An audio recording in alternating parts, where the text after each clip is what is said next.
né? E os negócios, para mim, têm essa pegada também. Por que você está fazendo aquilo de fato? E aí foi isso que motivou você a entrar na mentoria? Porque você falou que você estava olhando o seu marido nessa rotina de empreendedora. Falou, eu quero isso para mim. Nossa, até chegar no ponto de fazer a minha própria mentoria e servir outras mulheres com a minha mentoria foi um grande caminho. Um grande caminho. Antes disso, eu entrei de investidora numa produtora musical. Depois a gente teve mais...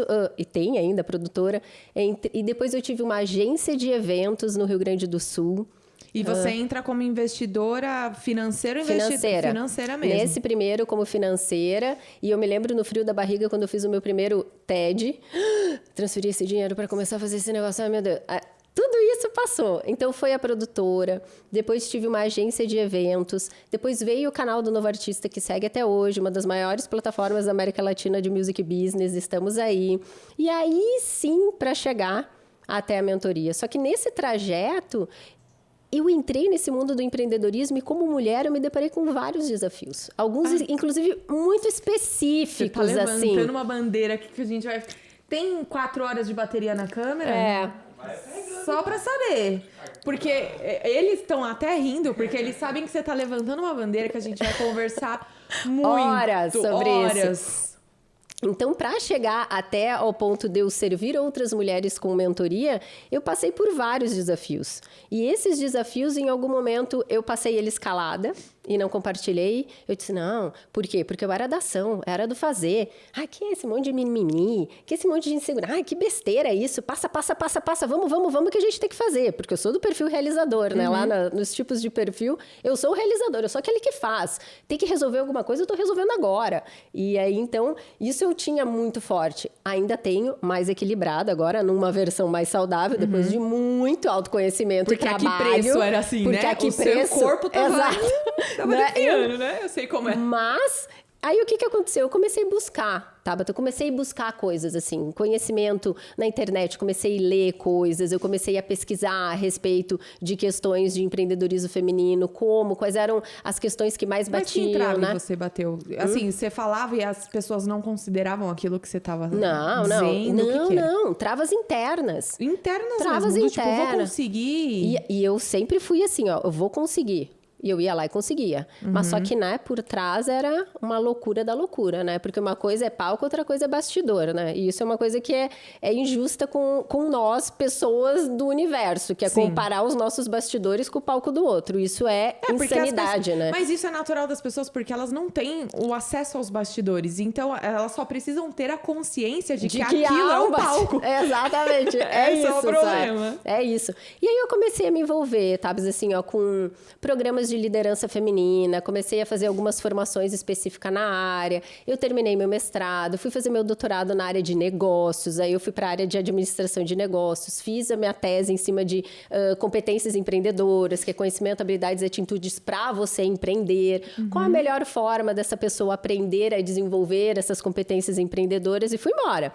Daí eu fui fazer meu doutorado, uma parte dele no Canadá. Lá eu me deparei com outro universo. E lá eu fiz vários outros cursos, sabe? Focados lá é outra... Porque quando fala empreendedorismo em outros países, já é um tema que pode ser que seja semelhante, né? Que nem o meu tema, que é direito, eu só posso falar do direito no Brasil, porque muda completamente de um país para outro. O empreendedorismo lá, tem isso? Quando a gente fala da parte comportamental, ele é mais próximo. Quando a gente fala de nicho de mercado, dependendo onde você está, é um pouquinho diferente. Né? Então, por exemplo, onde eu fiz o meu doutorado era referência em games. Sabe? Por quê? Porque eu estava usando o processo de gamificação para desenvolver competências empreendedoras num grupo de profissionais da indústria criativa. Ai, que legal. Então, quando eu disse assim, nossa, eu tenho uma plataforma de educação para músicos, nossa, o pessoal lá da Universidade do Canadá, eu disse, cara, que fantástico, traz a tua pesquisa para cá, deixa eu ver o que vocês estão fazendo e tal, não sei o quê. Mas na área comportamental, ela é um pouco mais próxima, mas agora, dependendo da área específica de aplicação disso, não. Né? E eu me recordo que, por exemplo, uma coisa muito, muito interessante que eu passei lá é que eles não têm o hábito do WhatsApp, por exemplo, em Montreal, onde eu estava. eles não usam tanto. E aí eles diziam assim, não, Tati, precisa me mandar alguma coisa, manda tudo por e-mail. Eu falei, gente, eu vou mandar um e-mail, vai demorar 4, 5 dias para me responder. Pois eles respondem um e-mail quase como se fosse um WhatsApp. Tipo WhatsApp. Para eles é quase como se fosse um WhatsApp. Nos Estados Unidos tem o iMessage, né? Porque todo mundo tem iPhone, ninguém usa o WhatsApp. É isso. Então, assim, esse tipo de coisa é muito interessante. E uma outra coisa lá que eu me deparei é que eu acabei me juntando com um grupo de mulheres empreendedoras, enfim, né? E a gente acaba indo para esse universo e ver a forma com que eles trabalham, que é um pouquinho diferente do que a gente tem aqui. Eles são muito articulados, elas, né? Elas trabalham muito juntas, assim, elas têm um coletivo muito forte. E eu comecei a perceber esse movimento lá. Aí eu acabei fazendo uma formação do I'm Remarkable, do Google, que é justamente um workshop, enfim, que eu dou dentro das grandes empresas para trabalhar a ascensão de carreira feminina dentro de grandes corporações. Eu acabei terminando a minha formação lá também. E aí eu comecei a ver esse universo do coletivo. Completa, olha! É rodada ela. Ela é rodada, né? E aí eu acabei fazendo esse tipo de formação e eu vi o poder do coletivo. Ai, eu posso puxar uma polêmica com isso? A Pode, gente tá falando que você é rodada. Eu vou puxar uma polêmica com a palavra rodada, não pegou muito bem, mas não é nesse sentido. Justamente por você ter apostado tanto na sua carreira, independentemente se foi acadêmica ou não, as pessoas, elas associam muito isso com o que é natural, a gente fazer certos sacrifícios, né? Elas associam muito do tipo, então você não tem filhos. Eu queria que você falasse um pouquinho disso, porque a gente estava conversando antes do podcast e a Tati, ela é mãe recente, ela teve filho com 40, né? Com 39. Com 39. Ela nasceu, Laurinha nasceu, eu tava com 39. Olha que delícia. E é uma coisa muito legal de se falar, porque as mulheres que são muito fodas nas empresas, as pessoas já olham e falam assim, não tem filhos. Olha, mas isso foi uma caminhada também, né? É uma caminhada dessa questão de querer estar no topo da carreira, em tudo e fazer tudo. Eu era aquela que trabalhava horrores, eu trabalhava 17, 18 horas por dia. Bom, quando eu estava terminando o doutorado, então, meu Deus do céu, eu chegava a ficar muito mais do que 12, 15 horas na frente do computador. Eu sempre tive esse perfil. Se eu quero, eu vou lá, me dedico e faço. E a maternidade foi ficando. E a maternidade foi ficando, porque eu acabei... Mas você sempre quis a maternidade? A ou maternidade era algo que... nunca foi uma coisa assim, nossa, eu nasci pra ser mãe. Nossa, eu preciso disso pra minha vida. Nunca foi natural, assim, ela foi tranquila, veio, assim. Mas eu vou te admitir que em alguns momentos eu disse assim, eu acredito que eu não nasci pra isso, não. Eu acho que eu tô muito feliz do jeito que eu tô, não vejo essa necessidade. Mas eu já estava casada, eu já estava com meu marido há quase 10 anos, eu sabia que ele queria ser pai. E aí eu parei e disse, gente, já estou com 39. Então, assim, eu acho que agora a gente vai ter que ter aquela conversa honesta. Vamos sentar aqui... A mulherada hoje em dia fica na pressão de ter essa conversa com 35. 35 é o deadline. 35, espera até os 40, tá ótimo. É o deadline pra sentar e falar assim, não, porque os ginecologistas botam uma pressão. Falando que realmente a saúde da mulher, ela vai com o tempo. De fato, é um fato. Isso é fato científico. Mas é algo que é muito caso para caso. Mas isso me estimulou a fazer o que eu chamo de retorno para casa. Um retorno para dentro. Eu me lembro que quando eu fiz 39 anos, eu estava com 5 meses de gravidez da Laura. E aí, quando eu me vi grávida, eu pensei assim, agora tá na hora de você rever algumas coisas. Né? E olha só que incrível, a gente sentou e disse assim, porque o servir pro outro vem para o seu filho, não é? Exato, e isso tem tudo a ver. Aí quando a gente chega na mentoria, para mim a Laura foi o game change do negócio. Sim, né? Eu posso imaginar. Nossa, e aí quando a gente sentou e disse, baby, vamos conversar sobre isso aqui, 39 e tal. Aí ele disse, não, eu tô por ti. Eu disse, não, então tá, vamos entrar nessa jornada. E eu me preparei para isso. Não foi assim, nossa, naturalmente. Não, foi muita terapia, sim. Eu fiz acompanhamento para conseguir ver, entender que aquela Tatiane, ela não ia mais existir como era antes. E eu me despedir dessa Tatiane foi muito doloroso. E foi um processo doloroso. Então, tem como a gente equilibrar as coisas? Tem. Mas não vou ser hipócrita dizer que foi uma coisa fácil, super natural e tranquilo, porque aquilo não estava do meu mindset, assim. Eu não tinha aquele ímpeto natural. E depois que a gente teve essa conversa, Sem brincadeira, Tabs, eu acho que foi uma semana depois eu comecei a passar mal. Quando eu fui ver, eu já estava grávida de Laura, quando a gente sentou para ter aquela conversa. Então, Laura já estava aqui. E eu me lembro até hoje. Ela já tinha dado um twin e falou, mãe, tá na hora de você conversar. Gente, ó, deixa eu te falar, porque eu tô chegando. E vou quebrar tudo. Laura já estava aqui. E eu me lembro que eu digo, olha, eu não sei de nada, mas se a espiritualidade está mandando, é porque de fato alguma coisa tem. E eu me recordo das minhas amigas falando, nossa, Tati, você seria uma ótima mãe, porque você é uma mentora naturalmente. Você tem uma pessoa do teu lado que você possa inspirar. Enfim, eu já escutava coisas de todo tipo. Mas eu tive uma pressão das minhas amigas, assim, fantástica, não foi baixa. Todo mundo... E da família? Menos. Jura? Menos. Nossa, na minha situação é ao contrário. Menos. Eu tinha mais... Porque eu era a única que ainda não tinha filhos, mas em compensação eu era a que estava lá na frente na carreira, que não sei o que, aquela função toda, né? Todo mundo já tinha aceitado que você ia investir na carreira e... E, bom, a minha mãe já tinha dito, nossa, dali não sai filho tranquilo, eu vou focar no meu irmão, entendeu? No meu filho, porque da Tati é que não vai vir, né? Enfim, e daí a Laura veio, assim, nesse turbilhão, menina, né? E veio... Então... E aí veio uma menina ainda, sabe? E aí isso, de fato, ressignificou absolutamente todo. Assim, a despedida daquela Tati anterior foi um processo muito... árduo. Eu não vou dizer que foi difícil. Não foi difícil, não foi trabalhoso. Ele foi, assim, aos pouquinhos, mas eu estava tão dedicada àquilo, tá? Então, assim, ó, eu vou fazer isso ser uma transição a melhor possível. E se for pra fazer, eu vou fazer da melhor forma. E eu vou fazer... Por quê? Porque a pessoa ela tá lá naquele do querer ser perfeito, né? Assim, não, aqui eu vou fazer da melhor forma possível. E eu me dediquei muito, tudo, assim, ó, foi uma gestação ótima e tal. Falava com Laura. E você largou tudo pra ficar com ela? Mais ou menos. Eu larguei, vamos lá, 80%. 80%. E isso foi um acordo, né?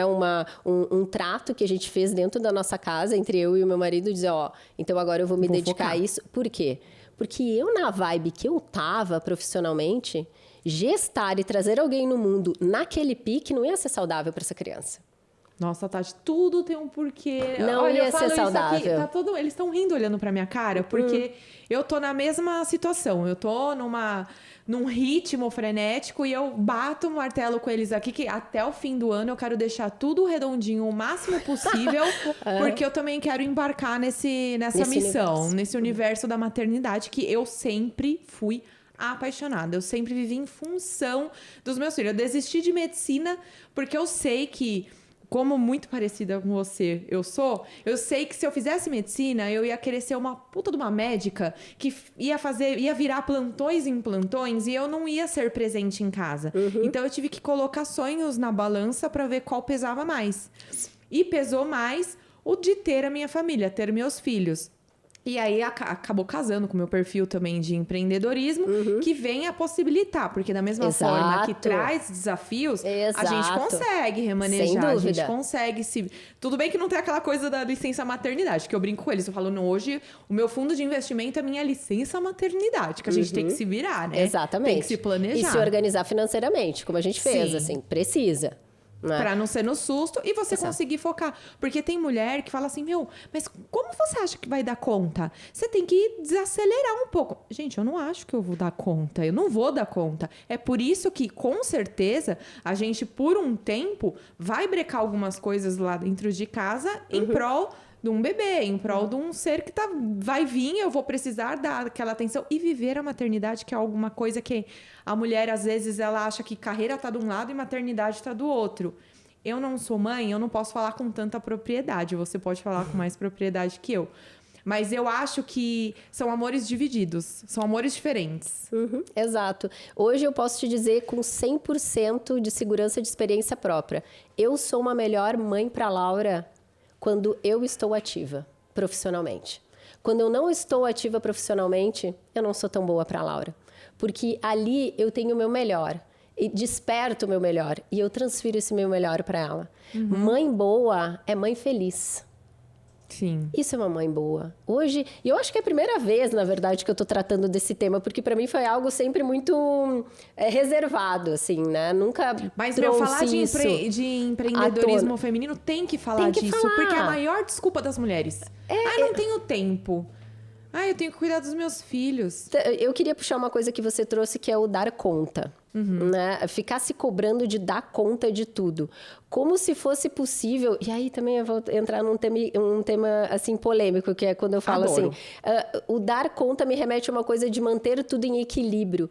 Eu tenho minhas dúvidas se eu consigo manter equilíbrio. Porque equilíbrio, para mim, é quando eu consigo colocar energia igual em tudo. E tá tudo bem. E tá tudo bem. Sem imprevisto.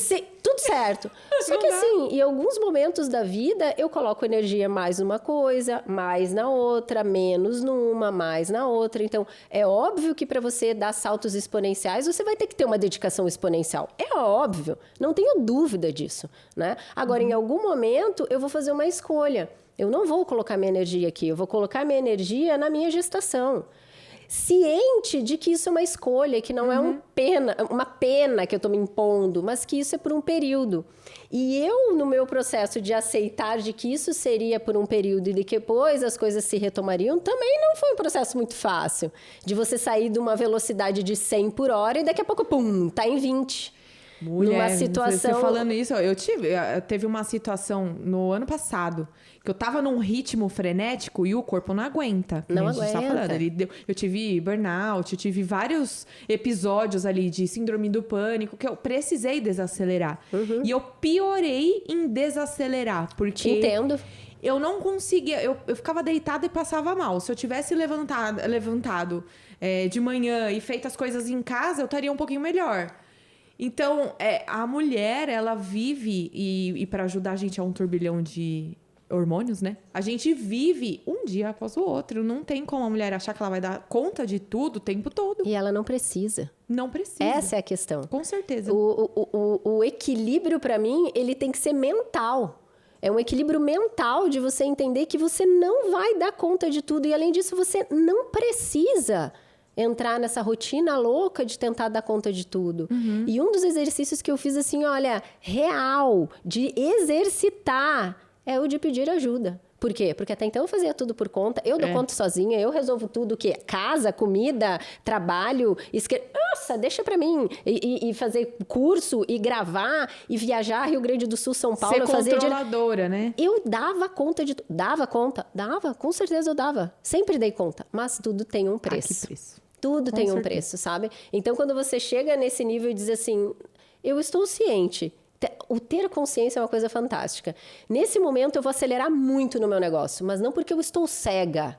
É porque eu estou ciente que a minha energia precisa estar aqui. Mas eu também tenho consciência que eu não vou estar com tanta energia para a Laura. Tá tudo bem para mim nesse momento? Tá tudo bem. Negociei isso em casa e tá organizado? Tá organizado. Então, por um período, assim vai funcionar. Para um fim. E a vida para mim é isso. Sim. Um momento aqui, um momento ali. Agora, o que me causa uma certa angústia é dizer, Tati, vamos manter tudo em equilíbrio. Equilíbrio para minha cabeça é quase como se fosse um bem-estar. O bem-estar para mim. Então, eu estou bem, nesse momento está dedicada mais ao meu trabalho. Mas agora eu estou bem, que eu parei tudo. E eu vou ficar com Laura, ponto final. Não quero mais nada, eu quero ficar aqui.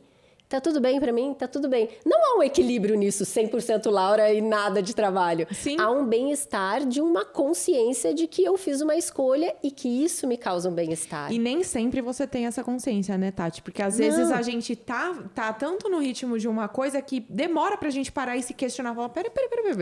Esse piloto automático... É complicado.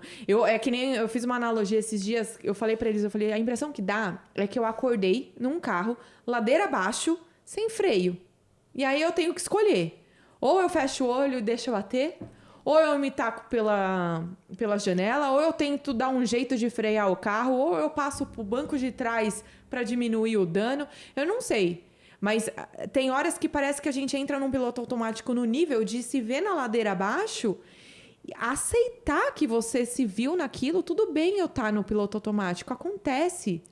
E meio que terceirizar a responsabilidade em jogar, assim, pro universo. Deixar a vida um pouco levar, né? O volante tá contigo. De tudo que você falou, você não falou no volante. Sim, com certeza. O volante tá contigo. Mas se eu viro com tudo, eu capoto o carro. Ladeira baixa sem freio.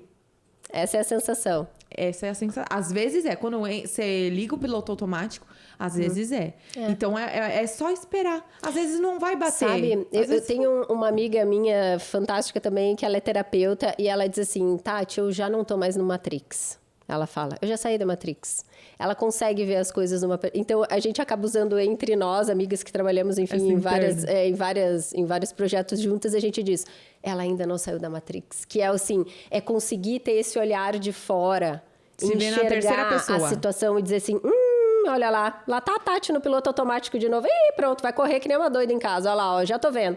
É você ter a consciência de que aquilo tá vindo de novo. Sim. As coisas, elas não te levam mais. Elas não te comandam. Você comanda as coisas conscientemente.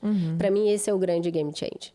Né? E ainda esse final de semana eu estava num curso junto com uma terapeuta parceira minha, a gente estava com um grupo de mulheres trabalhando num curso e que ela falava do silêncio feminino, né? Que a gente estava falando do silêncio feminino. O silêncio feminino não é aquele que cala e consente tudo, é aquele que cala com consciência do que está acontecendo. Ah, eu entendi. Não, claro, pode fazer isso sim. Só que aqui dentro, eu já fui, já voltei, já vi, já dei a volta, não sei o quê. Não é um silêncio de acatação, de acatar aquilo. É um silêncio de consciência plena e tranquila de que eu já vi tudo que está acontecendo, mas eu não vou deixar aquilo me afetar de nenhuma forma. Esse silêncio, que a Blavatsky fala, né, do silêncio, né, é fantástico, é quando você consegue de fato se escutar e tirar todo esse ruído de fora e dizer, isso aqui não faz sentido para mim. O que faz sentido de fato para mim? Só que parar para você se escutar é um exercício que exige muita dedicação. Muita dedicação. Agora, sair do Matrix, nossa, não tem nada melhor do que você conseguir enxergar e começar a fazer... As tuas escolhas ficam mais saudáveis.